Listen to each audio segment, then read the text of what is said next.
जय श्री राम, हर हर महादेव। इस वीडियो में हम जानेंगे ऋषपंचमी व्रत कथा से हमारे जीवन में क्या प्रभाव पड़ता है। ऋषपंचमी व्रत की कथा क्या है।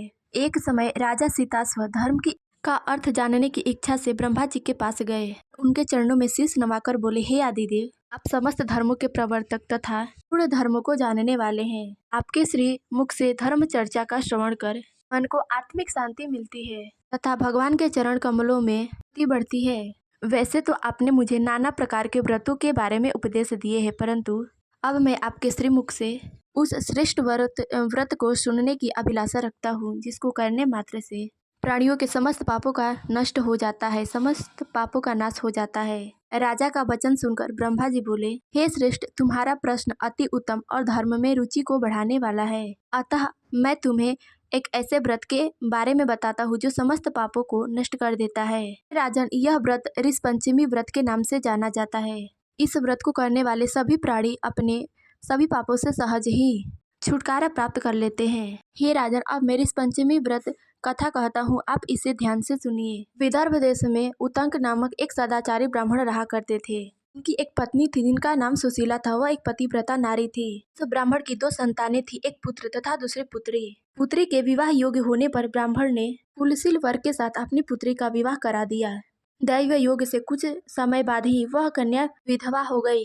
इस बात से दुखी होकर ब्राह्मण अपने पूरे परिवार सहित गंगा के तट पर कुटिया बनाकर रहने लगे। एक दिन वह ब्राह्मण कन्या सो रही थी कि तभी अचानक उसका पूरा शरीर कीड़ों से भर गया।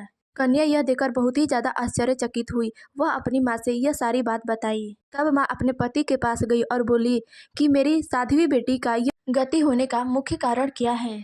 तब उस ब्राह्मण ने अपने समाधि द्वारा सारी घटनाओं का पता लगाया और बोले, पूर्व जन्म में हमारी कन्या एक ब्राह्मणी थी। इसने रजस्वला होते हुए भी सारे बर्तन धो दिए थे तथा घर के सभी कार्य यह किया करती थी, तथा इस जन्म में भी हमारी पुत्री ने ऋषपंचमी का व्रत नहीं किया है। यही कारण है कि इसका पूरा शरीर कीड़ों से भर गया है। धर्म शास्त्रों के अनुसार रजस्वला अर्थात मासिक धर्म में स्त्री पहले दिन चंडालिन, दूसरे दिन ब्रह्मघातनी तथा तीसरे दिन धोबिन कही गई है।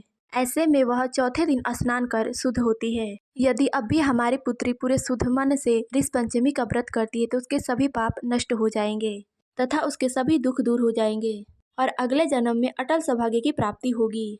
तब पिता की आज्ञा मानकर पुत्री ने विधि पूर्वक ऋषपंचमी का व्रत किया, उनकी पूजा की तथा कथा श्रवण किया। व्रत के प्रभाव से वह सभी दुखों से दूर हो गई तथा उसके सभी पाप नष्ट हो गए। साथ ही उस कन्या को अगले जन्म में अटल सौभाग्य की प्राप्ति हुई तथा अक्षय सुखों का भोग भी प्राप्त हुआ। तो यह थी ऋषपंचमी व्रत कथा। इस दिन महिलाएं सहित अविवाहित कन्याएं सप्त ऋषियों की पूजा कर अपने सभी पापों से मुक्ति पाती है। इस वीडियो में से इतना ही। मिलते अगले वीडियो में, तब तक ले जय श्री राम, हर हर महादेव।